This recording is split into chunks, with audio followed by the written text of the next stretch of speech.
बच्चों, आज हम कक्षा 9वीं अर्थशास्त्र अध्याय 2 संसाधन के रूप में लोग बहुत ही मजेदार और अच्छा पाठ पढ़ने वाले हैं। आज का हमारा पाठ का नाम है संसाधन के रूप में लोग। यहाँ लोग का तात्पर्य जनता या जनसंख्या से है। अभी तक हम पढ़ते थे, सुनते थे कि देश में जितनी परेशानियां हैं, उन सभी परेशानियों का कारण जनसंख्या है। हम केवल जनसंख्या के नकारात्मक पहलू को देखते थे, परंतु यह पाठ पढ़ने के बाद हमको जनसंख्या के सकारात्मक पहलू या हम कह सकते हैं कि जनसंख्या से होने वाले फायदे हम समझ सकेंगे। इस तरह से ये पाठ बहुत अच्छा पाठ है। अभी तक जनसंख्या देश के लिए बोझ या दायित्व माना जाता था। अधिक जनसंख्या की शिक्षा का खर्च, खाने पीने का खर्च, अस्पताल का इंतजाम, ये सब हमको या सरकार को दायित्व लगता था। परंतु इस पाठ को पढ़ने के बाद आपको लगेगा कि जनसंख्या होना अपने आप में कोई समस्या नहीं है, बस उसका उपयोग किस तरह से करना है ये हमें सीखना पड़ेगा। आइए हम इसको समझने के लिए एक उदाहरण लेते हैं। ये है संजय। हम संजय से मिलते हैं जो एक किसान हैं। इनके 4 बच्चे हैं। इन्होंने चारों बच्चों को बहुत मेहनत से शिक्षित किया। सभी बच्चों को अच्छा भोजन दिया, उनके स्वास्थ्य का ध्यान रखा उन्होंने। इस तरह से उनको जो भी आवश्यकता थी, उनने बच्चों की सभी आवश्यकताओं को इन्होंने पूरा किया।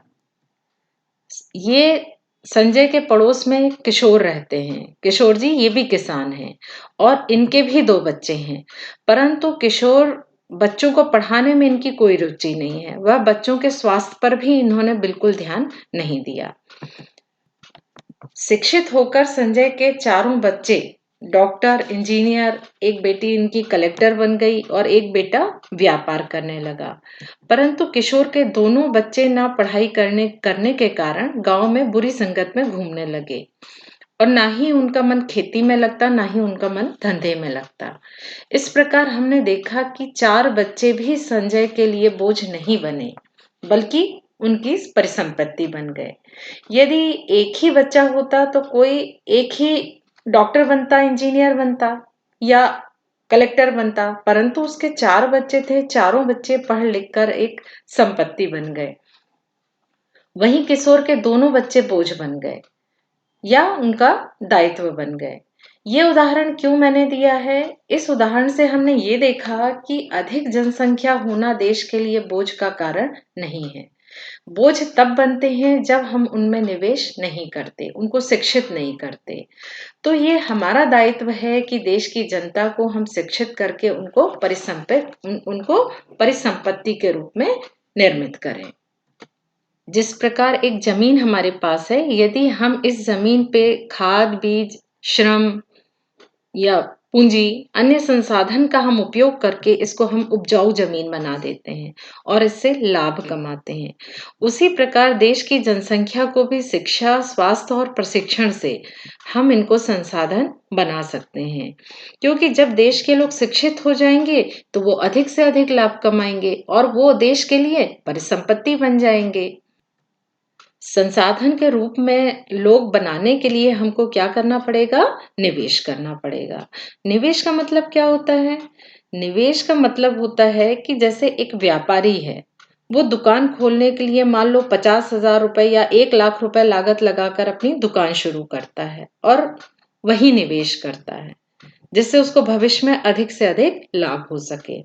उसी प्रकार हम भी बच्चों पर लागत या निवेश लगाएं। किस पे लगाएं? बच्चों पर, उनके शिक्षा पर, स्वास्थ्य पर, प्रशिक्षण के लिए, ताकि वो भी देश के लिए और हमारे लिए परिसंपत्ति बन सकें या एक अच्छे संसाधन बन सके। आज हम अपने आपके जो अर्थशास्त्र के पाठ 2 संसाधन के रूप में लोग पढ़ेंगे। संसाधन क्या होते हैं? संसाधन एक ऐसा स्रोत है जिसका उपयोग मनुष्य अपने लाभ के लिए करता है। संसाधन ऐसा स्रोत है जिसका उपयोग मनुष्य करता है। संसाधन होते नहीं है बल्कि बन जाते हैं।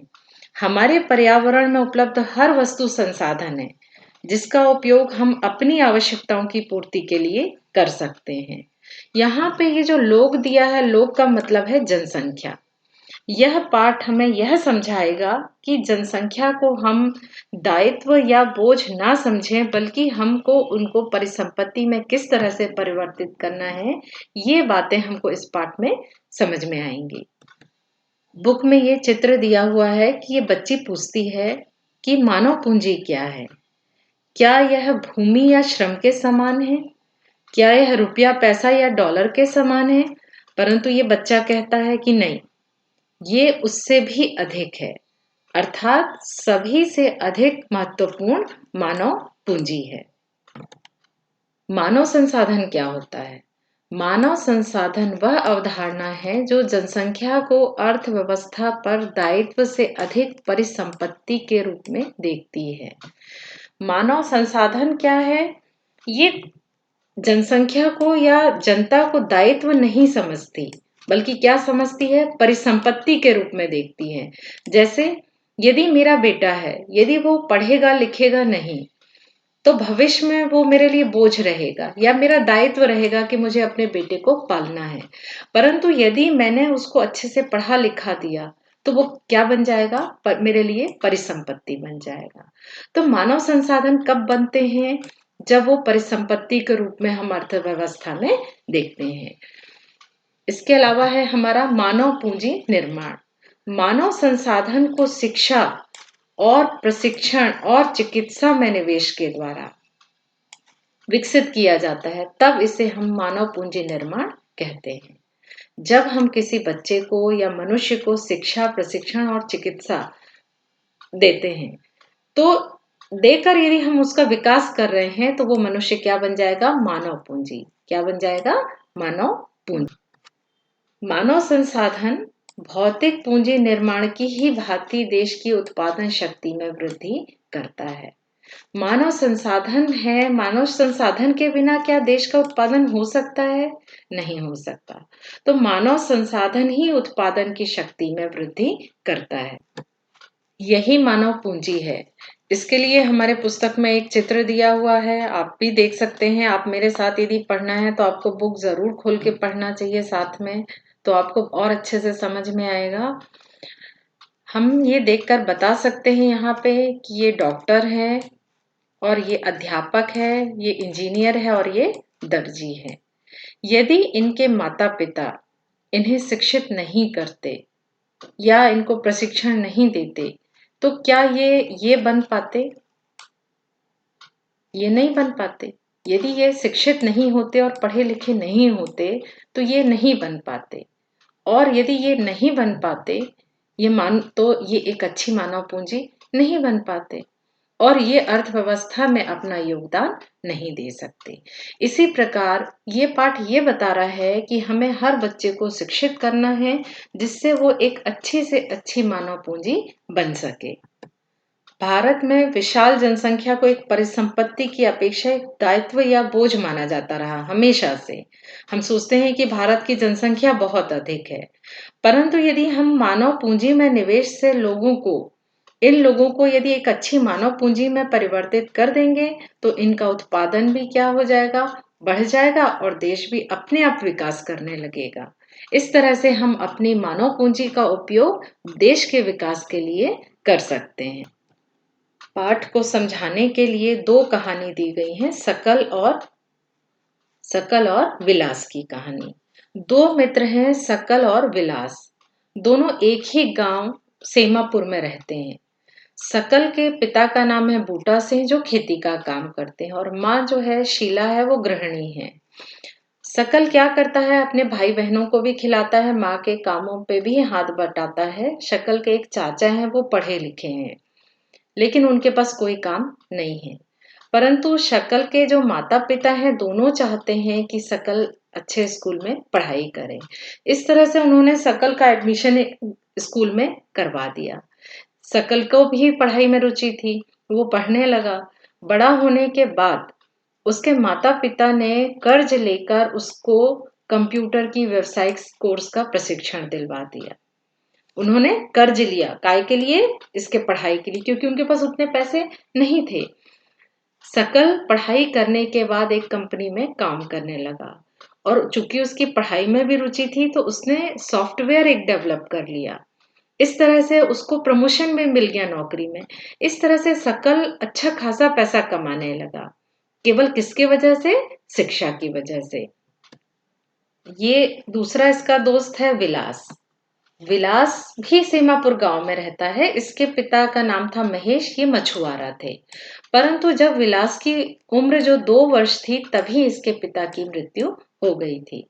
अब पिता की मृत्यु के बाद माँ गीता को भी मछुआरा का काम, मछली बेचने का काम करने लगे। माँ जो मछली है वो जमींदार के तालाब से लाती थी। इस तरह से वो दिन भर में 20-30 रुपए ही कमा पाती थी।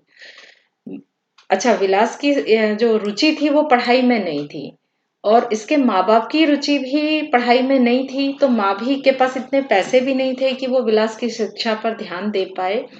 विलास को का जो स्वास्थ्य था वो भी गड़बड़ रहता था। उसको बचपन से ही गठिया बीमारी हो गई और बाद में इसकी माँ भी बीमार हो गई। अच्छा, चूंकि विलास पढ़ने नहीं गया था, वो एक अनपढ़ बच्चा था, तो माँ के बीमार होने के बाद घर की जो जिम्मेदारी थी, भाई बहनों की जो जो जिम्मेदारी थी, वो किस पे आ गई? विलास पे आ गई। तो इस तरह से विलास भी अपनी माँ का काम, मछली बेचने का काम करने लगा। परंतु अब विलास भी जो कमाई थी वो लगभग माँ की कमाई के बराबर ही थी, यानी वो कम पैसा कमाने लगा। अब आप देखिए कि यहाँ हमने दो मित्र पढ़े, सकल और विलास। दोनों मित्रों के बीच में क्या अंतर आपने देखा? ये अंतर मैंने देखा, या आपने भी देखा, कि सकल, ये जो सकल है ये स्कूल जाता था, हष्ट पुष्ट था, स्वस्थ था, उसके पास कंप्यूटर की डिग्री थी जिसके बाद इसको नौकरी मिल गई थी। जबकि जो विलास था, ये जो विलास है इसके बराबरी का ही है, इसका फ्रेंड है, ये स्कूल नहीं गया, इसे गठिया बीमारी थी और माँ की बीमारी के कारण ये भी मछली बेचने लगा। सकल की जो शिक्षा है, सकल की जो एजुकेशन है, सकल की जो पढ़ाई है, उसकी वजह से इसकी गुणवत्ता बढ़ गई और इसको वेतन भी अधिक प्राप्त होने लगा। जबकि विलास के साथ क्या हुआ? ये विलास शिक्षा के अभाव के कारण अपनी माँ की तरह ये भी इसको भी कम पैसे प्राप्त हो रहे थे, क्योंकि अकुशल श्रम था, इसको श्रम का कोई ज्ञान नहीं था। अनपढ़ होने की वजह से यह भी कि इसको भी मछली बेचना पड़ा। तो आप यहाँ पर इन दोनों में अंतर देख पा रहे हैं। यहाँ हमने देखा कि मानव पूंजी का निर्माण कैसे हुआ। केवल शिक्षा और स्वास्थ्य देकर हम संसाधन बन गए, है ना, जिससे अधिक लाभ प्राप्त होने लगा। ये अच्छा संसाधन बन गया, जो सकल था ये अच्छा संसाधन बन गया। जबकि जो ये अपना विलास है ये अधिक धन नहीं कमा पाया। जिस प्रकार की हम व्यापार में निवेश करते हैं, उसी प्रकार माँ बाप को भी अपने बच्चों पर निवेश करना चाहिए। हमने अक्सर देखा है कि जो शिक्षित माँ बाप होते हैं वे हमेशा बच्चों की पढ़ाई और स्वास्थ्य पर अधिक खर्च करते हैं, जिससे वो बच्चे भविष्य में अधिक पैसा और अधिक श्रम कर पाते हैं। जापान एक छोटा सा देश है, परंतु बहुत विकसित एवं धनी देश है। इनके पास इनकी कोई प्राकृतिक संसाधन नहीं है। इस देश में सबसे अधिक निवेश जो किया जाता है वो किसमें किया जाता है? शिक्षा और स्वास्थ्य में। ये उन लोगों को मतलब प्रशिक्षित करके वहां की भूमि और पूंजी का कुशल प्रयोग करके ये देश कैसे बन गया? विकसित और धनी देश बन गया। अर्थात देश की जनसंख्या अधिक हो या कम हो, देश तभी उन्नति करेगा जब वहां के लोग शिक्षित होंगे और उनका स्वास्थ्य का स्तर अच्छा होगा। यहाँ आपने दोनों में अंतर देखा कि जापान के पास जनसंख्या बहुत कम है, देश भी बिल्कुल छोटा सा है, एकदम छोटा सा देश है, इसके बाद भी ये राष्ट्र बहुत विकसित राष्ट्र है। जबकि भारत में जनसंख्या बहुत ज्यादा है लेकिन शिक्षा और स्वास्थ्य का स्तर कम होने के कारण आज भी हम विकसित देश नहीं हो पाए हैं। यहाँ हम कुछ प्रश्न उत्तर देख लेते हैं। सकल के, ये ऑब्जेक्टिव टाइप है, वस्तुनिष्ठ प्रश्न है। सकल के पिता क्या कार्य करते थे? बताओ। मजदूरी करते थे, कृषि करते थे, उद्योग करते थे कि नौकरी करते थे? तो उत्तर क्या है? सकल के पिता कृषि कार्य करते थे। दूसरा है, विलास और सकल किस गांव में रहते थे? आप बताइए, सकल और विलास किस गांव में रहते थे? क्या पालनपुर में रहते थे? नहीं, पालनपुर का तो पहला वाला पार्ट है। विलास और सक्कल कहाँ रहते थे? सेमापुर गांव में रहते थे। तो सही उत्तर क्या होगा? सेमापुर। तीसरा है हमारा सकल और विलास में कौन मानव पूंजी के निर्माण में प्रशिक्षण के महत्व भूमिका को बताता है। सकल और विलास दोनों में से प्रशिक्षण किसने प्राप्त किया था, सकल ने कि विलास ने? विलास तो अपनी माँ के साथ काम करता था मछली बेचने का, प्रशिक्षण कंप्यूटर का किसने लिया था, सकल ने। तो उत्तर क्या होगा यहाँ पर, सकल होगा। इसके बाद है हमारा अंतिम वाला वस्तुनिष्ठ, विलास की कहानी से हमें क्या सीख मिलती है। विलास की कहानी से हमें क्या सीख मिलती है? मानव पूंजी निर्माण में शिक्षा की महत्वपूर्ण भूमिका है। मानव पूंजी निर्माण में शिक्षा का कोई महत्व नहीं है, तो ये तो नहीं हो सकता। शिक्षा और प्रशिक्षण मानव विकास के लिए महत्वपूर्ण नहीं है, ये भी गलत है, ये भी गलत है। यानी सही उत्तर क्या है, विलास से हमको क्या शिक्षा मिली कि शिक्षित यदि विलास होता तो उसको मछली नहीं बेचना पड़ता। तो मानव पूंजी निर्माण में शिक्षा का बहुत महत्वपूर्ण भूमिका होती है। हमारे पुस्तक का पहला प्रश्न है, संसाधन के रूप में लोग से आप क्या समझते हैं। यानी संसाधन के रूप में लोग, यानी जो जनसंख्या है वो किसके रूप में, संसाधन के रूप में। भूमि, पूंजी और लोग किसी भी देश के संसाधन है, ये तीनों संसाधन है। सबसे महत्वपूर्ण संसाधन उस देश की जनसंख्या या लोग हैं, क्योंकि लोग बाकी संसाधनों का उपयोग करके लाभ कमा सकते हैं। मानव संसाधन के बिना बाकी संसाधन भी उपयोगी नहीं है।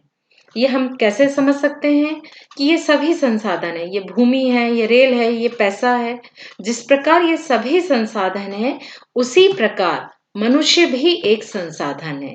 ये सभी संसाधन है, परंतु ये संसाधन का उपयोग कौन करता है, मनुष्य करता है। इस तरह से ये सभी लोग आपस में क्या है, एक संसाधन है। अगला प्रश्न है, मानव संसाधन भूमि और भौतिक पूंजी जैसे अन्य संसाधन से किस प्रकार भिन्न है। भूमि और भौतिक पूंजी जैसे अन्य संसाधन का उपयोग मानव संसाधन उत्पादन में मदद करता है। किसमें मदद करता है मानव संसाधन, किसी भी चीज के उत्पादन करने में कौन सहयोग करता है, केवल मनुष्य सहयोग करता है। अन्य संसाधन अपने आप उपयोगी नहीं हो सकते, यही कारण है कि मानव संसाधन को अन्य संसाधनों से उत्तम माना जाता है। यदि हमारे पास बहुत सारे संसाधन हैं, वो संसाधन क्या अपने आप एक्टिव होंगे। आपके पास ट्रैक्टर है, यदि ट्रैक्टर चलाने वाला नहीं है तो क्या वो हमारे लिए उपयोगी है, वो संसाधन है, वो हमारे लिए संसाधन नहीं हो सकता। ये हम इसको उदाहरण से भी समझ सकते हैं। जिस प्रकार हमारे पास खाली जमीन पड़ी है, ट्रेन है, पैसे हैं, एक उद्योग है और हमारे पास औजार भी हैं, परंतु यदि हमारे पास मानव संसाधन नहीं है तो हम इनसे लाभ कमा नहीं सकते। यदि बिना मनुष्य के उपयोग के ये सभी संसाधन कैसे हो जाएंगे, बेकार हो जाएंगे। ये सभी अपने आप उपयोगी नहीं हो सकते। ये उपयोगी कब होंगे, जब इनका उपयोग कौन करेगा, मानव संसाधन। इसीलिए सर्वश्रेष्ठ कौन सा होगा, मानव संसाधन। अंत में आपको एक गृह कार्य भी दे रही हूं, जिससे कि आप भी कुछ अपना खुद का उपयोग करें, अपने दिमाग का उपयोग करें। आपके आसपास गांव जाएं, कस्बे जाएं या कहीं झुग्गी बस्तियों में जाएं और आप देखें कि आपके उम्र के लड़के लड़कियों का अध्ययन करें जो जिनकी कहानी सकल और विलास के जैसी हो। तो आप खुद ये पाठ को आपको समझने में आसानी होगी कि उन दोनों की पढ़ाई में अंतर क्या था और पढ़ाई नहीं करने का परिणाम क्या था। इस तरह से आप सकल और विलास की कहानी से समझ सकते हैं कि हमारे जीवन में शिक्षा और स्वास्थ्य और प्रशिक्षण, इन तीनों का कितना अधिक महत्व है। धन्यवाद।